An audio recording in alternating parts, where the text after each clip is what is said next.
Hello friend, मैं हूं श्रीकांत और स्टडी विद पटनिया में आपका बहुत बहुत स्वागत है। दोस्तों, मैं आज आप लोगों के लिए लेके आया हूं वृत्त यानी सर्किल का कुछ इम्पोर्टेंट फार्मूला, जो कि मैं ये आपको बता दूं कि अगर आप ये वीडियो देख लेते हैं तो आपको वृत्त यानी सर्किल से संबंधित किसी भी तरह का कोई भी डाउट आपके मन में नहीं रहेगा।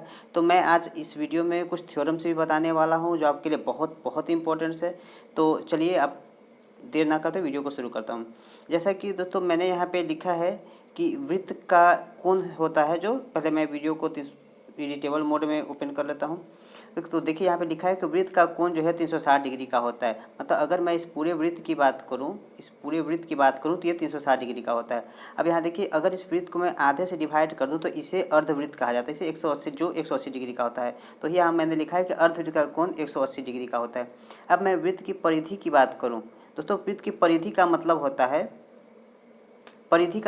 है कि ये टोटल दूरी कितना है। अगर इस दूरी को हम लोग निकालना है तो इसे क्या करेंगे, मैंने आपको बताया है कि अभी वृत्त की परिधि का मतलब होता है टोटल दूरी। तो टोटल दूरी को हम लोग ये देखिए 2πr लिखते हैं। 2π क्यों लिखते हैं? 2 का मतलब 2 हो गया, पाई का मतलब होता है 180 डिग्री। अगर 180 डिग्री को 2 से मल्टीप्लाई करेंगे तो 360 हो गया, जो कि मैंने अभी बताया आपको कि इस वृत्त का टोटल एंगल 360 डिग्री होता है। और इसे r से मल्टीप्लाई कर देते हैं। इसका मतलब हो गया कि अगर 360 डिग्री को r से मल्टीप्लाई करेंगे तो हमें इसका टोटल दूरी निकल जाएगा। तो वही इस वृत्त की परिधि हो जाती है। तो देखिए, वृत्त की परिधि का फॉर्मूला क्या होगा, 2πr। यहाँ पाई का मान आप पाई 3.14 भी ले सकते हैं या 22/7 भी ले सकते हैं। अब देखिए, अर्थ यहाँ से अगर आपको त्रिज्या निकालने की बात कही जाए तो क्या हो जाएगा, 2π को यहीं छोड़ देंगे, r को यहाँ रख देते हैं और 2π को इस वृत्त की परिधि के नीचे रख देते हैं। तो ये हो गया वृत्त की त्रिज्या यहाँ से निकल के वृत्त की परिधि बटे 2π। अब वृत्त की क्षेत्रफल का बात करते हैं तो वृत्त का क्षेत्रफल होता है πr²। अब अर्धवृत्त का क्षेत्रफल हो गया, जो वृत्त का क्षेत्रफल है, वृत्त का क्षेत्रफल πr²। इसे अर्धवृत्त की बात कर रही है, मतलब कि आधा से इसको डिवाइड कर देंगे तो हाफ से डिवाइड कर दिए, तो इसका फॉर्मूला हो गया हाफ πr²। अब अर्धवृत्त की परिधि पे आते हैं। अर्धवृत्त की परिधि का मतलब होता है, पहले तो वृत्त की परिधि ये है 2πr। तो 2πr को हम लोग पहले 2 से डिवाइड दे देंगे। 2 से अगर इसे हम डिवाइड देते हैं तो ये 2 से 2 कट गया, बच्चा मेरा πr। तो ये यहाँ πr लिखा हुआ है। और 2r दोस्तों इसलिए लिखा है कि देखिए ये अर्धवृत्त है, ये अर्धवृत्त है। इससे ये वाला जो पार्ट है, ये वाला r + r 2r हो गया, इसलिए ये 2r ऐड किया हुआ है। क्योंकि मैंने अभी आपको बताया है कि परिधि का मतलब होता है यहाँ से यहाँ तक टोटल दूरी। तो टोटल दूरी में r प्लस ये r और ये r भी तो है, तो ये r + r मिलकर 2r हो गया। और इसीलिए यहाँ से आप r यहाँ से कॉमन ले लीजिए तो पाई + 2 बच गया। तो ये हो गया वृत्त की परिधि। अब हम लोग दोस्तों आते हैं त्रिज्यखंड पे। त्रिज्यखंड होता है, त्रिज्यखंड वैसे खंड को कहते हैं जिसमें आपका एक एंगल दे दिया रहेगा और बीच में कोई भी एक एंगल दे देगा और आपसे उसका या तो परिधि पूछ सकता है या तो उसका उस भूभाग का क्षेत्रफल पूछ सकता है। तो देखिए, त्रिज्यखंड का क्षेत्रफल का एक बेसिक फॉर्मूला आप याद रख लीजिए, πr² θ/360। ये θ/360 क्यों किए हैं? क्योंकि 360 इसका पूरा एंगल है और थीटा इस पे एक एंगल है, या तो ये यहाँ पे एंगल दे सकता है या फिर यहाँ पे एंगल दे सकता है। तो कहीं भी आपके पास एंगल दे, उसका फॉर्मूला यही होता है, त्रिज्यखंड का क्षेत्रफल πr² θ/360। अब त्रिज्यखंड की परिधि की बात करते हैं। तो परिधि देखिए, पहले मैंने वृत्त की परिधि लिख दी 2πr और फिर से त्रिज्यखंड की बात कर रहा है तो इसके थीटा को इसको ये जो थीटा एंगल दिया है इसे 360 से डिवाइड कर देंगे तो हो जाएगा त्रिज्यखंड की परिधि, या इसी को चाप की लंबाई भी कहा जाता है। तो इसका फॉर्मूला बन जाएगा 2πr θ/360। अब देखिए, चतुर्थांश की बात करते हैं यहाँ पे। तो चतुर्थांश का मतलब होता है दोस्तों कि अगर मैंने ये एक वृत्त बनाया है तो इसका 1 भाग, ये कोई एक भाग की बात करेगा। तो एक भाग की अगर बात करेगा तो इसका मतलब कि एक वृत्त को मैंने 4 भाग में डिवाइड किया है। तो 4 भाग डिवाइड करने का मतलब, अगर क्षेत्रफल पूछेगा तो वृत्त के क्षेत्रफल को 4 से डिवाइड कर देंगे, वही मैंने यहाँ किया πr²/4। और अगर चतुर्थांश की परिधि की बात करती है तो जो वृत्त की परिधि होती है पहले उसे 4 से डिवाइड कर देंगे। तो देखिए, वृत्त की परिधि है 2πr, इसे 4 से डिवाइड कर दिए। और दोस्तों चतुर्थांश ये इसे चतुर्थांश कहते हैं। तो ध्यान दीजिए, ये r यहाँ है और ये r यहाँ है, तो r + r, ये r + r फिर से ऐड हो जाएगा तो 2r हो गया। तो देखिए, इसे ही हो यहाँ से 2 से 2 इसे कट भी सकते हैं, ये हो गया πr/2 और 2r। तो ये हो गया चतुर्थांश की परिधि का क्षेत्रफल। दोस्तों चतुर्थांश की परिधि को हम लोग ऐसे भी निकाल सकते हैं। आप ध्यान जरा दीजिएगा, मैंने आपको अभी त्रिज्यखंड का क्षेत्रफल बताया था। त्रिज्यखंड का क्षेत्रफल का फॉर्मूला क्या था, पाई आर स्क्वायर थीटा बटे 360। तो देखिए अगर चतुर्थांश की परिधि निकालना है तो इसका फॉर्मूला क्या हो जाएगा, 2 पाई आर थीटा बटे 360। तो देखिए 2 पाई आर थीटा बटे 360 मैंने यहाँ लिखा है। तो थीटा का मान आप जान रहे हैं कि एक वृत्त जो होता है 360 डिग्री में बटा होता है। तो अगर एक पार्ट 4 भाग में इसे हम लोग करते हैं तो एक भाग कितना डिग्री का हो गया, 90 डिग्री का हो गया। तो मैंने यहाँ पे थीटा का वैल्यू क्या डालते, देखिए यहाँ पे मैंने यहाँ थीटा का वैल्यू 90 डाल दिया है और 360 से डिवाइड दे दिया है। तो देखिए 9 चौके 36, 360 कट गया 4 बार में। तो ये फिर से 2 पाई आर बटे 4 आ गया, जो कि यहाँ वाला वैल्यू था। और यहाँ से 2 से 2, ये 2 से 4 कट गया तो 2 आ गया। तो देखिए यहाँ भी इस फॉर्मूला से भी निकल गया पाई आर बाई 2 प्लस 2 आर।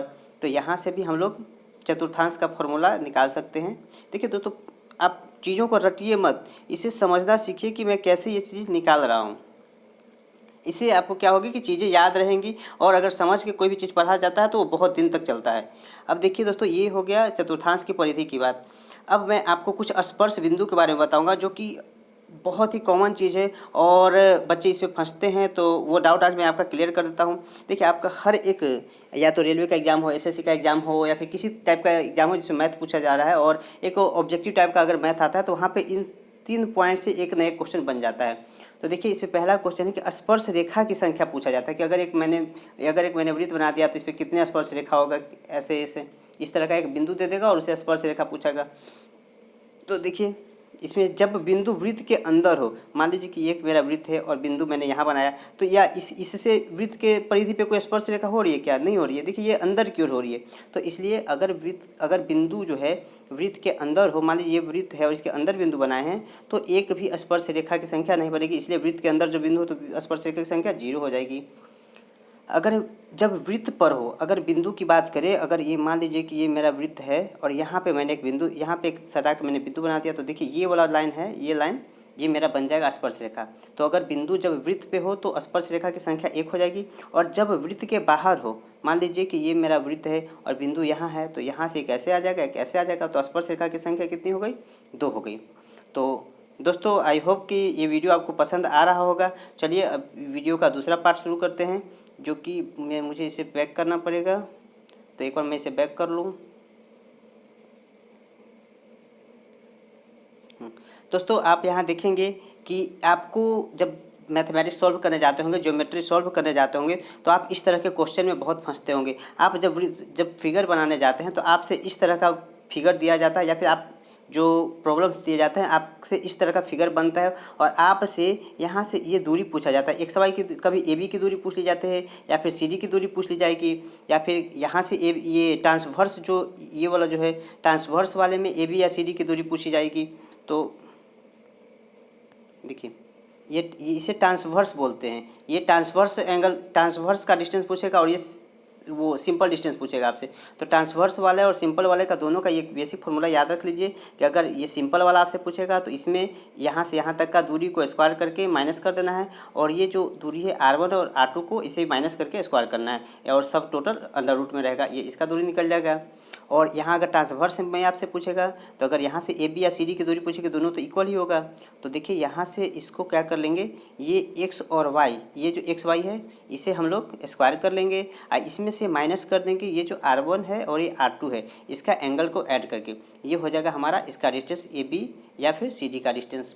तो ये बहुत ही इम्पोर्टेंट चीज़ है दोस्तों। मैं आपको ये सब इसलिए बता रहा हूँ क्योंकि मैं भी जब तैयारी करता था तो इन सब चीज़ों में फंसता था। तो चलिए वीडियो को आगे बढ़ाते हैं। दोस्तों अब मैं आप लोगों को कुछ थ्योरम्स के बारे में बताने वाला हूँ। वीडियो मेरा लंबा ज़रूर हो रहा है, लेकिन मैं चाहता हूँ दोस्तों कि मैं आपको एक ही वीडियो में ये पूरी चीज़ें देने की कोशिश करूँ, ताकि आप जब भी वृत्त का वीडियो खोलें तो आपको वीडियो से संबंधित हर एक डाउट क्लियर हो। तो चलिए देर ना करते हुए मैं वीडियो को एडिटेबल मोड में शुरू कर लेता हूँ।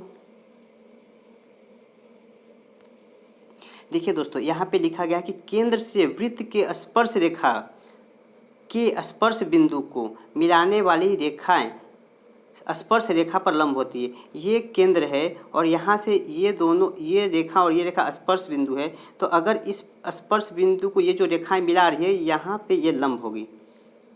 ये क्या होगी, यहाँ पे ये पोर्शन जो है ये लंब का होगा, मतलब ये वाला पोर्शन है जो 90 डिग्री का बनेगा। नेक्स्ट है बाह्य बिंदु से वृत्त पर दो स्पर्श रेखा खींची जा सकती हैं, जो कि मैंने आपको बता दिया, और दोनों रेखा क्या होती है, आपस में बराबर होती हैं। नेक्स्ट हम लोग चलते हैं। दोस्तों इसको देखिए, यहाँ पे लिखा गया है दोस्तों कि जब किसी बाह्य बिंदु से किसी वृत्त पर स्पर्श रेखा खींची जाती है तो स्पर्श रेखाओं द्वारा बाह्य बिंदु पर बना कोण एवं स्पर्श बिंदु द्वारा केंद्र पर बना कोण दोनों आपस में संपूरक होते हैं, मतलब कि 180 डिग्री के होते हैं। तो ये बाह्य बिंदु से ये वाला जो एंगल बना है, और इस बाह्य बिंदु से ये वाला जो एंगल बना है, इसका जो ये वाला और ये वाला एंगल ऐड करेंगे और इस वाला को एंगल ऐड करेंगे तो एक दूसरे के संपूरक होते हैं, मतलब alpha plus beta equal to 180 degree हो जाएगा और m plus n equal to आपका 180 डिग्री हो जाएगा। अब दोस्तों यहाँ देखिए, वृत्त के बाह्य मौजूद किसी बिंदु एवं वृत्त के केंद्र से होकर जाने वाली रेखा स्पर्श रेखाओं द्वारा बाह्य बिंदु पर बनाए गए कोण एवं स्पर्श बिंदु द्वारा केंद्र पर बनाए गए कोण के समद्विभाजित करती है। तो देखिए, अगर इस बिंदु से इस पर कुछ स्पर्श रेखा अगर बना दिया जाए और यहाँ से अगर इस बिंदु को हम लोग मिलाते हैं तो ये दोनों एंगल को समद्विभाजित करता है, मतलब कि दोनों बराबर भाग में इसको बांटा जाता है। चलिए दोस्तों, वीडियो को और आगे बढ़ाते हैं। वीडियो थोड़ा सा लंबा जरूर हो रहा है, लेकिन मैं आशा करता हूँ कि ये वीडियो आपको समझ में आ रहा होगा। और एक बार अगर आप इन सब थ्योरम को समझ ले दोस्तों, तो मैं एक दावे के साथ कह सकता हूँ कि आपको ज्योमेट्री के प्रॉब्लम में, ज्योमेट्री का जो क्वेश्चन आता है और या फिर आप मेंसुरेशन का जो क्वेश्चन बनाते हैं उसमें वृत्त यानी सर्किल से रिलेटेड आपको कोई भी प्रॉब्लम नहीं होगी। चलिए दोस्तों, मैं इस पर नेक्स्ट थ्योरम बताता हूँ।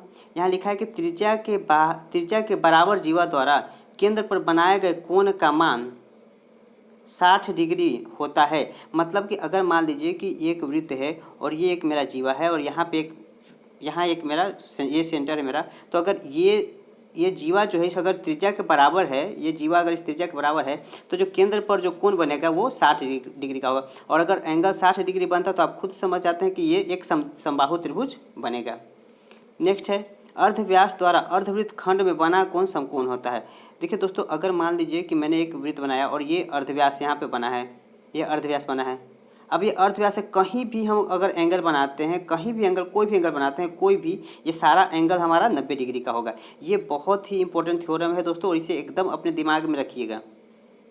नेक्स्ट है, वृत्त के चाप द्वारा एक ही वृत्त खंडों में बने कोणों का मान आपस में बराबर होते हैं। वृत्त के चाप द्वारा मान लीजिए कि अगर ये हमारा वृत्त है और एक ही चाप से अगर हम एक ही वृत्त खंड में कोण बना रहे हैं, एक ही वृत्त खंड बना रहे हैं, तो ये सारा क्या हो जाएगा, एक दूसरे के बराबर हो जाएगा, मतलब सभी का मान एक ही होगा। वृत्त के चाप द्वारा विपरीत वृत्त खंडों में बने कोणों का मान लोग 180 डिग्री होता है। अब देखिए दोस्तों, जैसे यहाँ पे बनाया गया, ये एक वृत्त बनाया गया है और यहाँ इधर अल्फा बना, इसी से इधर बना है और इसी के अपोजिट में हम एक एंगल बना है बीटा, तो alpha plus beta equal to 180 degree हो जाएगा और x plus y equal to भी 180 डिग्री हो जाएगा। तो ये थ्योरम बहुत ही इंपॉर्टेंट है दोस्तों। और देखिए कि ये विपरीत वृत्त खंडों में बनाए गए कोणों का योग 180 डिग्री होता है, ये भी हमेशा याद रखिएगा। नेक्स्ट चलते हैं, इसे भी एडिटेबल मोड में पहले ओपन कर लें, उसके बाद मैं आपको आगे की चीज़ें बताता हूँ दोस्तों। इसमें अब आगे बढ़ते हैं। देखिए, एक तो ये देखिए यहाँ पे है, वृत्त के चाप द्वारा केंद्र पर बने कोण का मान वृत्त के परिधि के बने कोण के मान का दुगना होता है। ये आप भली भांति जानते होंगे दोस्तों कि अगर ये एक चाप, यहाँ पे ये चाप बना है, अगर इसके सेंटर पे कोई मान हम बनाते हैं, इसके सेंटर पे, और इसके परिधि पे कोई मान बनाते हैं, तो ये जो सेंटर का मान होता है वो परिधि पे जो कोण बनता है उसका ये दुगना होता है। अब बराबर चाप या जीवा द्वारा केंद्र अथवा परिधि पर बने कोण का मान बराबर होता है। अगर या तो बराबर चाप है ये या फिर बराबर जीवा है, तो अगर कोई भी एंगल हम लोग अगर बना रहे हैं, केंद्र पर बना रहे हो या फिर परिधि पे बना रहे हो, वो सभी एंगल क्या होंगे, आपस में बराबर होंगे। देखिए, इस जीवा से या तो यहाँ पे आप एंगल बना दिए या इस जीवा से इसके सेंटर पे एंगल बनाइए, ये दोनों का मान हमेशा इक्वल हो जाएगा दोस्तों। नेक्स्ट है, यदि वृत्त की दो जीवाएं एक दूसरे को प्रतिच्छेद करती है तो उन जीवाओं के कटान द्वारा बने आयत का क्षेत्रफल बराबर होता है। देखिए, एक जीवा ये है और एक जीवा ये है। अब इन दोनों से जो ये आयत बना है, ये जो आयत बना, इसका क्षेत्रफल देखिए यहाँ पे फॉर्मूला लिखा गया है दोस्तों, इसे आप लोग ध्यान दीजिएगा। इसका मल्टीप्लाई इंटू इसका मल्टीप्लाई, ये इक्वल टू होता है इसका मल्टीप्लाई इंटू इसका मल्टीप्लाई। तो ये आप हमेशा ध्यान रखिएगा। नेक्स्ट वीडियो में चलते हैं, बहुत ही जल्द ये वीडियो ख़त्म होने वाला है दोस्तों, बस थोड़ा देर पेशेंस रखिए। और मैं आशा करता हूँ कि वीडियो आपको पसंद आ रहा होगा। और ये जो इस वीडियो को समझ रहे हैं आप खुद समझदार हैं। इसको मैं इतना इम्पोर्टेंट थ्योरम बता रहा हूँ कि अगर आप इवन कि आप एसएससी सीजीएल के एग्ज़ाम में अगर बैठने जा रहे हो तो उसमें भी ये सब थ्योरम डायरेक्ट काम आती हैं। देखिए दोस्तों, यहाँ पे लिखा है, वृत्त के स्पर्श रेखा से यदि वृत्त के अंदर किसी जीवा का निर्माण किया जाता है तो उस जीवा एवं स्पर्श रेखा के साथ बने कोण का मान एकांतर वृत्त में बने कोण के मान के बराबर होते हैं। तो देखिए, अगर यहाँ से अगर कोई एंगल बनाया जाता है दोस्तों, तो ये मान और ये मान दोनों आपस में बराबर हो जाएंगे। अब देखिए, जब वृत्त पर मौजूद 4 बिंदुओं से चतुर्भुज बनाया जाता है तो ऐसे चतुर्भुज को चक्रीय चतुर्भुज कहते हैं। एवं चक्रीय चतुर्भुज के बहिष्कोण का मान सुदूर एकांतर अंतःकोण के मान के बराबर होते हैं। देखिए, अगर ये 4 बिंदु से अगर हम लोग एक चतुर्भुज बनाए हैं तो सुदूर का अर्थ हुआ दोस्तों कि अगर ये एकांतर कोण बना है तो इसका ये एंगल बराबर हो जाएगा। अब देखिए दोस्तों, वृत्त के बाह्य बिंदु से जब एक स्पर्श रेखा एवं एक छेदक रेखा खींची जाती है तो स्पर्श रेखा का वर्ग छेदकों के कटान से बाह्य बिंदु की दूरी के गुणनफल के बराबर होता है। जैसा कि आप देख सकते हैं दोस्तों कि ये एक स्पर्श रेखा है और इससे एक छेदक रेखा बनाई गई है। तो ये वाला पार्ट मेरा हो गया PA, देखिए, या इसका square PT square equal to हो जाएगा PA इंटू PB। ये सब फार्मूला दोस्तों 1-2 बार इस वीडियो को आप देख लीजिएगा, आपका ये 100% आपको 100% याद हो जाएगा। उसके बाद फिर आपको कहीं भी प्रॉब्लम नहीं आएगी। नेक्स्ट देख लेते हैं लोग दोस्तों, वृत्त के बाह्य बिंदु से यदि वृत्त के छेदक रेखाओं का निर्माण किया जाए तो छेदकों के कटान के बाह्य बिंदु की दूरी का गुणनफल आपस में बराबर होते हैं। जैसे कि ये है वृत्त का बाह्य बिंदु, यहाँ से 2 छेदक बनाया गया है। अब ये दोनों का छेदकों का जो गुणनफल होगा दोस्तों ये आपस में बराबर होगा। जैसे कि हम लोग देख सकते हैं PA into PB equal to PC into PD। तो दोस्तों, आज के वीडियो में बस इतना ही।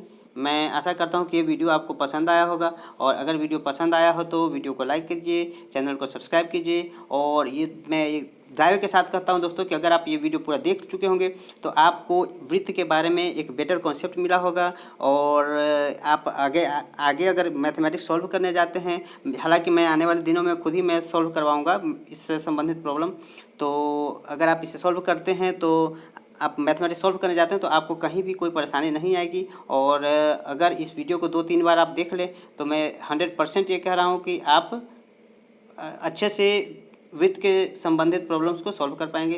तो आज के लिए इतना ही दोस्तों, तब तक के लिए धन्यवाद।